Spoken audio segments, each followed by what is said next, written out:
Good morning and g'day YouTube. Now you probably can't see me, but hopefully you can.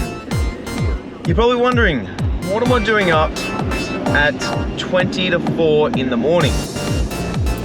Well, as you saw on my final episode last year, I do have some good news for everyone. Today is the day everyone's been waiting for. So the time is currently 10 past 4 a.m. and I am heading on an adventure. Now you probably can't see too well because it is very dark, but I'm in my Hilux. So we're going on an adventure. Where are we going? Well, come for a drive and let's find out.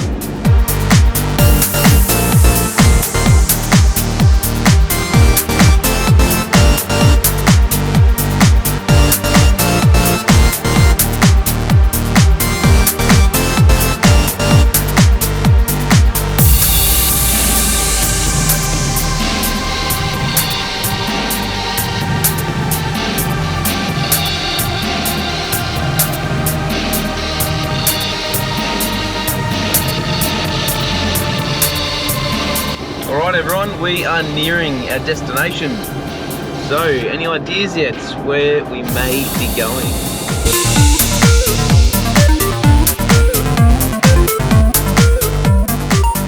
Alright, so for those of you who don't know, and hopefully you guys can see me now, but we are at Sydney Domestic Airport. So, Domestic Airport. So we're not going international, but we're staying domestic. So we're staying within Australia for this adventure. So which of the 6 states or 2 territories are we going to? So we just have to park at the Blue Emu car park. Now, the Blue Emu car park is a short or long-term car park that you can park at, especially when you're going into states or overseas, depending where you go. So the bus runs, I think, every 10 minutes or so, and shuttles everyone from the car park all the way through the airport. So we'll park the car, jump on the bus, and then head on over to the domestic terminal. All right, we just parked. Time to jump on board the bus. What a sunrise. All right, let's head on over and wait for the bus.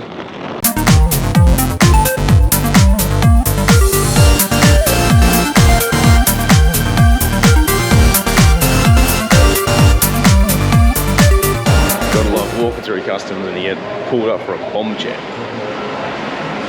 I suppose people got to do their job. So the time is now 10 to 6. We are boarding at 10 past 6. So grab something quickly to eat and then head on over to our boarding gate. Alright, we are at gate 57. So we've got a bit of a walk ahead of us, I think. Stop some brekkie. Grab some granola, bit of yogurt, easy, quick breakfast.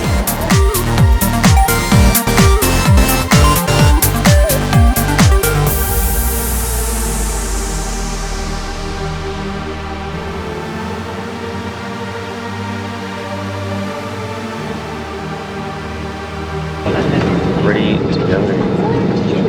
The exit seat, so you need to be willing and capable to get open the door. Pretty sure it'll be able to. Plus, it gives me extra leg room.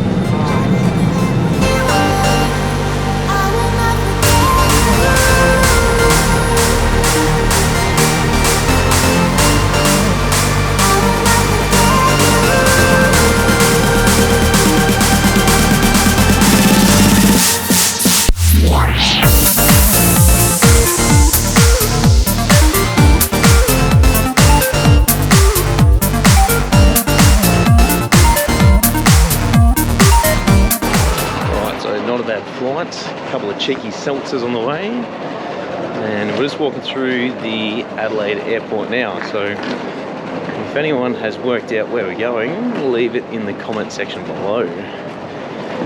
We're going to go see some sights and make a little detour somewhere that is close to home for people out there who follow the channel quite closely.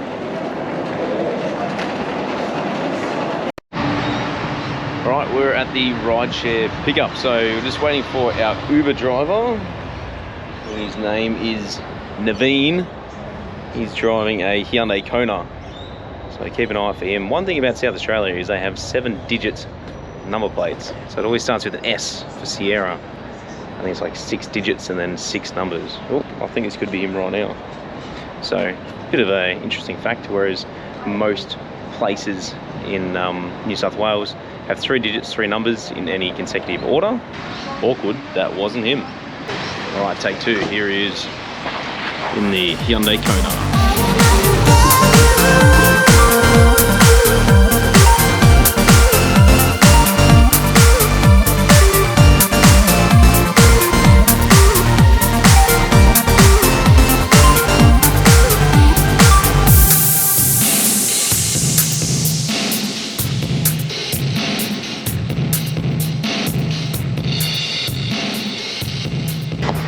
Alright, so when you're in Adelaide, there's something really cool to do. Come and check something out. Besides go to the gym, that's pumping.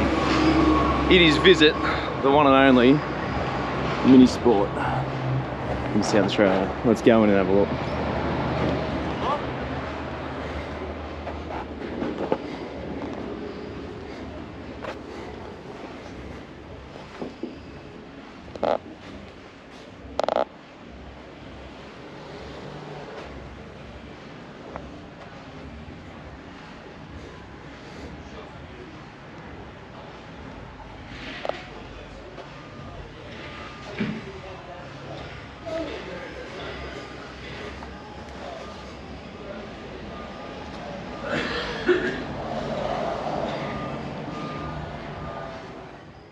Alright, so we're here in South Australia at the one and only Mini Sport with the manager, Andrew. We have some really exciting news we are going to get into shortly, but let's talk all things classic cars. Andrew, what is it that you offer here in Mini Sport South Australia?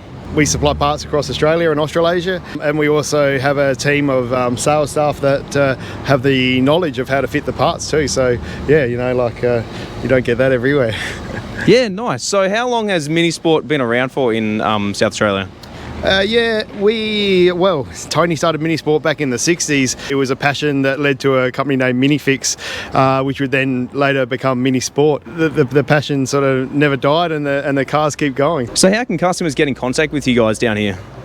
Yeah, I guess the main way these days is with email. A lot of people email us in, but the old telephone is also good because we can give that feedback and that advice over the telephone that you sometimes can't relay on an email. And then we get customers come in the shop like the old-fashioned way, which is fantastic. We love to show them around the place and give them a bit of a gawk at what we got here. So yeah, we're pretty proud of it all. So do you guys have a workshop? Is that a service that you guys offer as well? Yeah, the workshop's a big part of the business. It's where I first started here.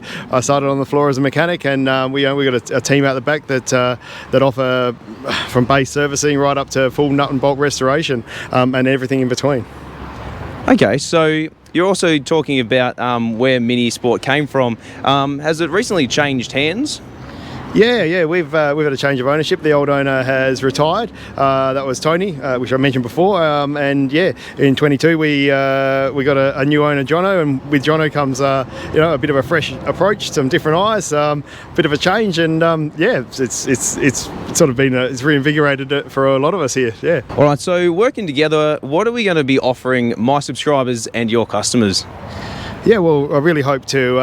We're really hoping to get that visual link between our product and the how-to. Sometimes it's easy for me to talk on a telephone and say this is how you do it, but sometimes seeing it makes it that much easier for everybody, myself included sometimes. Yeah, 100%. Guys, if you are interested in seeing me come down here a bit more often, and Andrew, if it's all right with you, I wouldn't mind coming back for a project or two if you have something for me to do. If you guys want to see that in a future episode, let us know in the comment section below, because it'd be really good to be able to come down and work together moving forward with our new partnership. So mate, thank you very much. Greatly appreciated. Yeah, cheers. All right guys, we'll see you right here on another episode of Tomo's Tune Ups.